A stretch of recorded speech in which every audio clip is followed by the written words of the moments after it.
upon a time in a galaxy far, far away. Wait, sorry, hold up.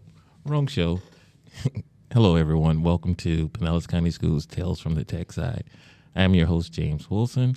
Welcome to another episode of where we look at how technology is impacting K-12 education. Today, we're going to talk about technology's role in the school's climate and student behavior. I have some great guests with me today who will be introducing themselves in a minute. But as always, thank you for joining us. And so, to my guest. Great. I'm Solomon Laurie, Executive Director, School Climate and Behavior. Excited to be here to participate in this project. Dr. Laurie, can you share a little bit of your background for us? Sure. I'm a teacher leader, a servant leader as well. Started my career many years ago in Pinellas County Schools as a teacher. I was an assistant principal at middle schools as well as a high school, and I've been principal. I served as principal for 10 years at multiple school settings. I'm familiar with high need Title I as well as turnaround schools, and I'm extremely involved with education and advocacy for education at the state level as well. So really excited for what we do and the opportunities that we have and experiences we provide for our students. Thank you, Dr. Laurie. Wants to go next? Anyone? Good morning. My name is Claire Lynch. I am an MTSS staff developer with the Climate and Behavior team, focused specifically in the transformation zone. Thank you, Claire Lynch. Would you like to also share a little bit of your background for our listeners? Sure. I have over 20 years of instructional classroom setting. I was a teacher at Johns Hopkins Middle School for almost 23 years. And the last 3 years, I've been an MTSS staff developer. Thank you. And our last guest. Hi, good morning. My name is Leslie Pezzo. I'm the District Behavior Specialist in the School Climate and Behavior team. I primarily focus on Area 1 for our Pinellas County School District. My background, I am from New York. I worked primarily with students with autism since I was 18, and then moved to Florida, became a behavior specialist after doing some ABA training, and moved up to the district level, and I'm very excited for what we're doing in school climate and behavior as well. Okay, well, thank you all for joining us. I really appreciate you sitting down to talk with us.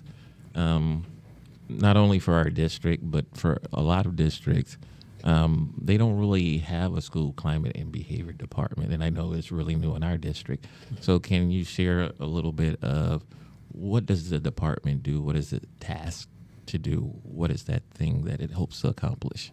Sure. The School Climate and Behavior is tasked with supporting schools as well as the district with specific initiatives, focusing specifically around academic engagement.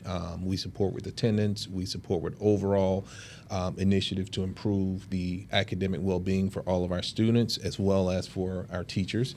But more importantly, the overall improvement efforts to improve the quality of education with school climate and behavior, looking at discipline, looking at attendance, because again, when you hear the term discipline, oftentimes people think, referrals or behavior, but attendance is a behavior as well. And we're trying to be proactive and focus on the positive, right, to reinforce the positive versus being reactive and focusing on the negative. So just looking to build systemic processes, systems, as well as provide ongoing coaching and mentoring for our various, teacher leaders as well as administrators to ensure that all of our students reach their fullest potential. Okay, great. So as a former school teacher myself and a staff developer that worked in schools, I know one of the big things that really we talk about as teachers is one is cell phones, and so with that, the question is not only cell phones, but now as a district, we are providing devices to all of our students. So does student access to technology impact a school's climate and student behavior? It does, and it can impact positively or negatively depending on how you approach it. I have been at several schools and have been supporting in order for them to utilize the technology in a more positive light.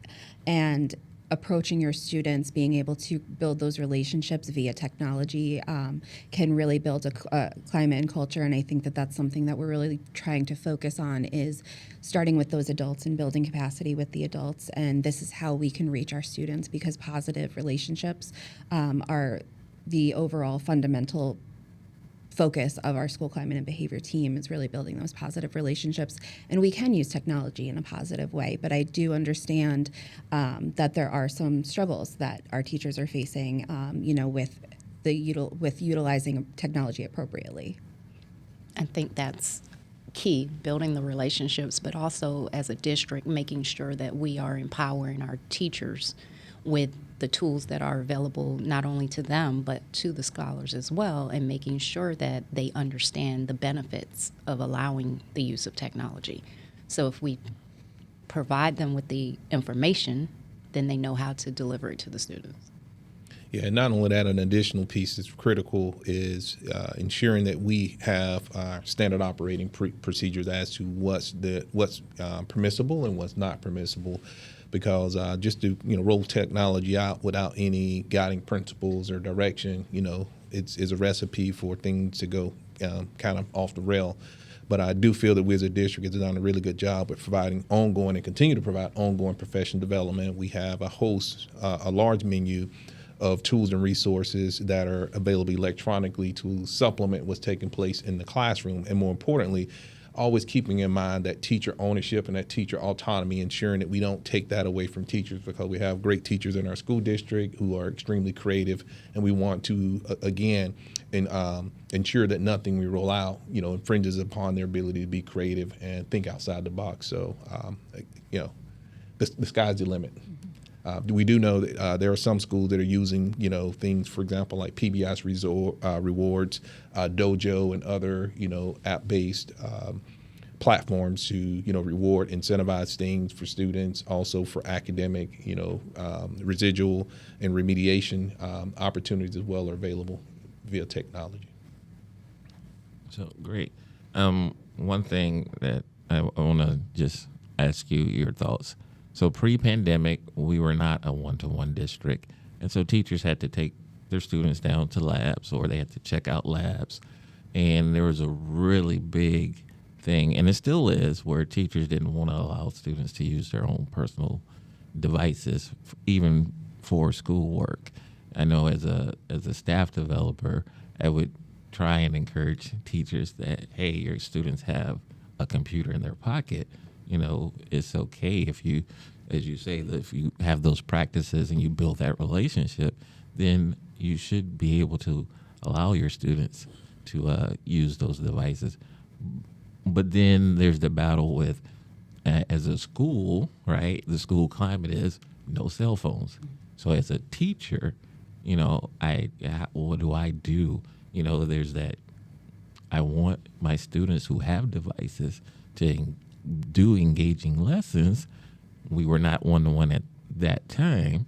But again, I don't want to violate my school's policy. I don't want to seem as though I'm not going upstream with the rest of my colleagues.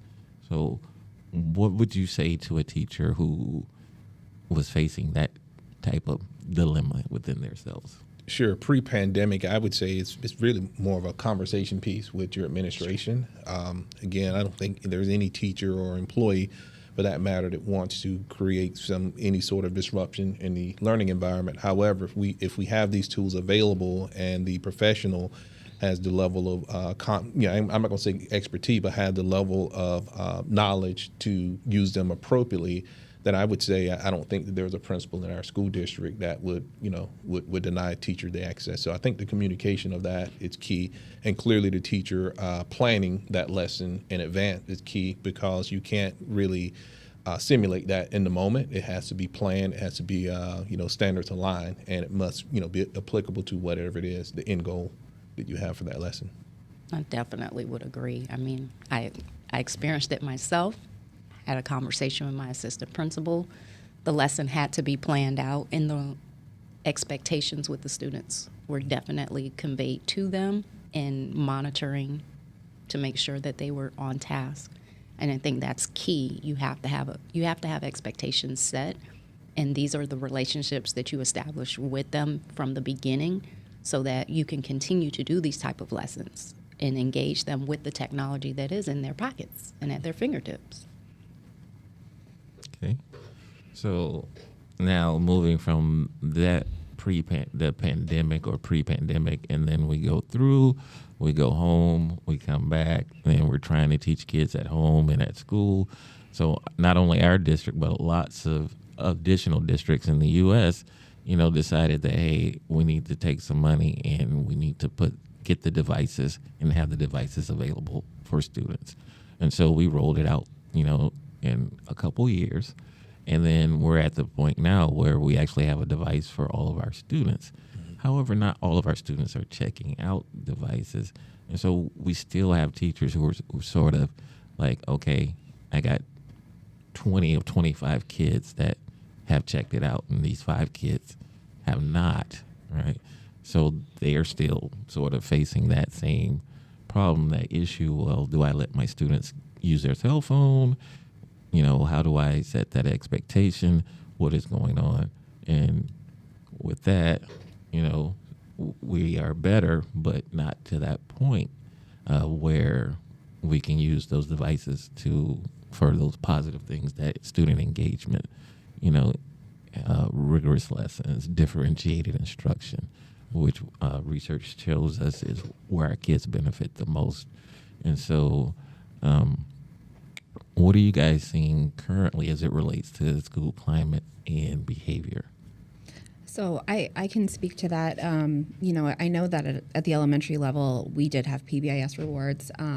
That was a fantastic tool for us to be able to use at the site that I was at, because some of our students needed a little bit of a check-in. They were able to go into that tablet and to go onto PBIS rewards and click check in or out with a preferred adult if they're struggling. And we were able to utilize that side of it to make sure that we were keeping things calm in the classroom and being more proactive.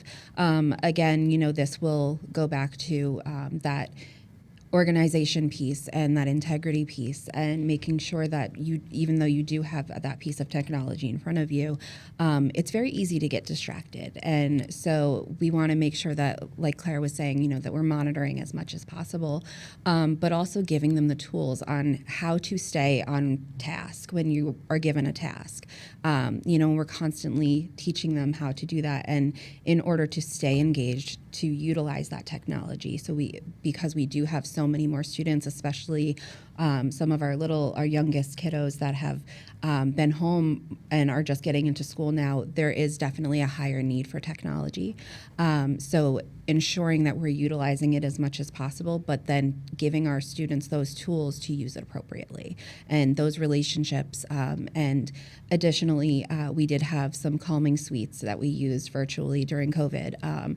And that was very helpful for some of our kids that might have been struggling a little bit. So I think that as far as the learning and differentiating instruction and increasing the rigor, that really starts out with those first 2 weeks, setting those expectations, setting those relationships. I'm going to let you utilize this device as long as we have that understanding, we have that relationship, and I'm going to respect that you're going to do your work if you're going to respect my expectations, and really just understanding it is definitely difficult to have some students who are not checking out those laptops or not bringing them home or not bringing them back to school. So kind of having a plan for that, processes and procedures are ideal for our entire school-wide system. So having a process and procedure for times when those things do occur, because they will occur. Everybody has a lot on their minds. Our kiddos do as well. So making sure that we have another step, another option for them if that technology isn't available that day, and then a step to make sure that it's available the next day or the day after. And some of it rolls back to the parents' fear. Mm-hmm. I mean, that was a definite issue. The parents were like, if they break it, I'm responsible. I have enough on my plate. In the fear, so they embedded that fear in their child. Having a plan B in place, what can you do for that child that can't check it out? They can use it in front of you, but again, it's still setting those expectations. And I think even just going back to during the COVID time, adults and children. We were all thrown into the water. It was like dive off the deep end and swim your way out. We had to learn a lot real quick, not only as an instructor, but then convey that to your students in the midst of a pandemic. So it was a lot all at once.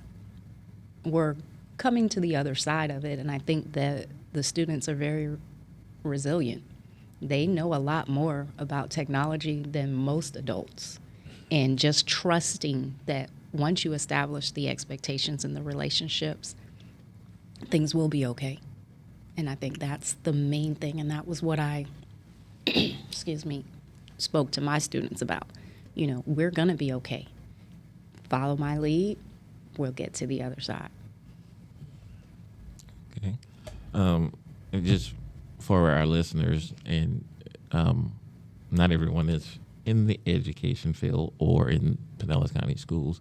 You guys mentioned PBIS rewards more than once. Could you someone explain for our folks outside of Pinellas County Schools what PBIS rewards is and how it works? So PBIS is a program, positive behavior intervention system, and it's a way that it's our way of work in Pinellas County Schools is creating that positive behavior environment. We are starting with the positive. We're starting with handing out these rewards for doing for staying on task, for doing what you're supposed to be doing. It's, a token economy in the same way that we get paid for doing our jobs. It's a real life system. So PBIS Rewards is an app that is not actually tied to the PBIS system itself, but they do utilize the same strategies and approaches, so they aren't completely tied together. But the Rewards app is a great tool for students to be able to go in, see how many points they have. The teacher is able to go on their phone, on their device, on their smart board, so the students can see how many points they have as well.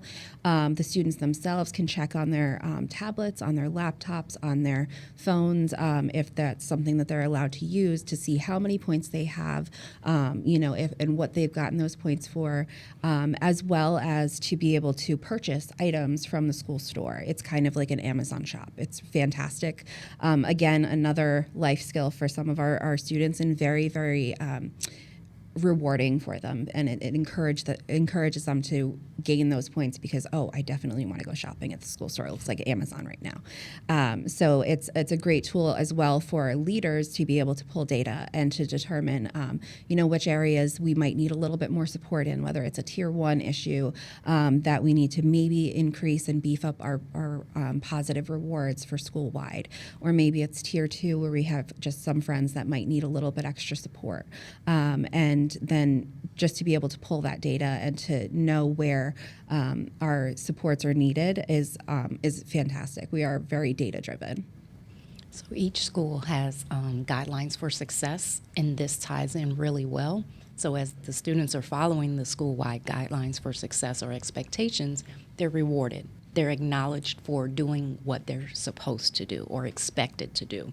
So a lot of times, people often focus on the ones that aren't doing what needs to be done. So you have 80-90% of your school doing what is expected, but yet they're not acknowledged for it. So this is another way to acknowledge the students that are doing what is expected. Right. So you guys have touched on them a little bit as we've been talking, but I want to just bring it to the forefront because not everything about technology or technology's role is positive. And so there are challenges created, through not only students having their own personal device, but also by us as a district now putting a device in every student's hand. So what are some of those challenges that you're seeing, and what are some possible solutions, or what are some solutions you guys have helped to put in place in addition to the PBIS rewards that definitely helps with school climate? So there have been some issues. Like Claire mentioned, our students know a lot about technology, a lot more often than, definitely more than I do sometimes. And we have some students who are so technologically savvy that they're able to do things on laptops that are on our school laptops that they should not be allowed to do. And in instances like that, we do have different types of instruction that we can provide for them that are not on the computer. And in instances like that, we have had, I've been supporting some schools in creating a safety plan in order to ensure that we are using technology appropriately and that we're not going on websites that are unsafe. And that starts with taking a little bit of a break from technology and giving them paper, pencil, old school, and it's still very, very, very much relevant, and giving them that little break. And then during that time that they're taking the break from technology, teaching them why it was removed, teaching them why a different way that we are going to be using technology appropriately, and why this was inappropriate, why we had to completely remove technology. And this isn't, we don't ever want to remove it completely because we always have access to technology. So giving them those tools during that time we are taking a break, because adults even need to take a break. Taking breaks from social media, taking breaks from scrolling through your phone. Just making sure that we're making those safe choices. And we also have our media specialists are constantly giving. Our school counselors as well, those tools on how to utilize the internet safely. We start that in the elementary level, and what's safe and what's not safe, and who the trusted adults are, and when to approach those trusted adults if there are things that are not safe. And basically just that integrity piece is huge for our older scholars, and giving them a reason with those relationships to show that integrity, to show that you're going to do the right thing with the technology. So, any other challenges you guys are seeing, or? Yeah, I would say there are phishing websites and malware that's out there that's always a challenge. But I do feel that our TIS Technology Information Systems Department does a great job with updating our firmware and things of that nature. We also have the ability to monitor if we have students who are not using technology as it's designed or as it was, explained to use it. We have the ability to pull those profile and use that as a coaching opportunity to, retrain and reteach, those expectations for those students who didn't get them the first time. So having that flexibility, to Ms. Pezzo's point, the relationship between the adult and the child, and the adult establishing the expectation and proper use of that device, whether it's an actual tablet or if the students are using cell phones or other personal device that they bring into our organization. Just making sure that we're transparent and we're very clear on what's expected. So I think I know what your answer is going to be to the next question, but I'm going to ask it anyway.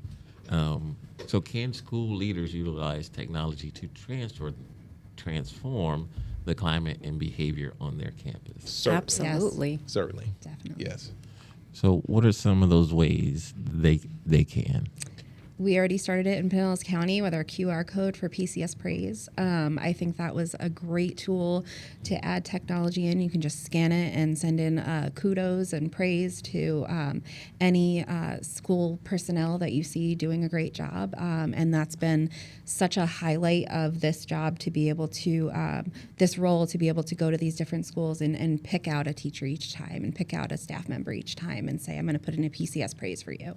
And I think using that was a great way to really shift our mindset from being stressed and overwhelmed to really focusing on that positive. And that's something that we're really trying to do as a district, is really completely shift that mindset. Not that we weren't positive initially, but just really focused on that positivity for our adults and for our staff members as well. I think it was great just because of the way education has been for the last several years. It seems very thankless. So this was, I think, definitely a mind shift in giving some acknowledgement for all the hard work. I see you. You never know who's watching, so it's always do the right thing even when no one's looking. But this is another way to show that, hey, someone saw what you were doing. And sometimes that's a pick-me-up that you might just need in that moment. Yeah. Also, the use of technology is as a former principal and longtime administrator in Pinellas County, it makes it very convenient and easy to share data. You can create teams, you can create SharePoint sites and things of that nature in which you house data and pertinent information in a centralized location. So rather than pulling out a handbook and thumbing through 200 pages, just really housing that somewhere electronically, so your staff has the ability to gain access to it through their cell phones if they so choose to, or devices that have been assigned to them by Pinellas County Schools. Really helps with the overall efficiency if you're using it and you're updating and communicating the data, the purpose of the data, and how we're going to use that data to improve our decision or our practices at the various sites. Really, really, really help galvanize us and speed ahead launching and implementation of various practices at the school level as well as the district level. Okay, so use the technology. So school leaders can use the technology to support morale for their staff, and then ideally that would trickle down to those staff supporting and being more supportive of their students. Yes.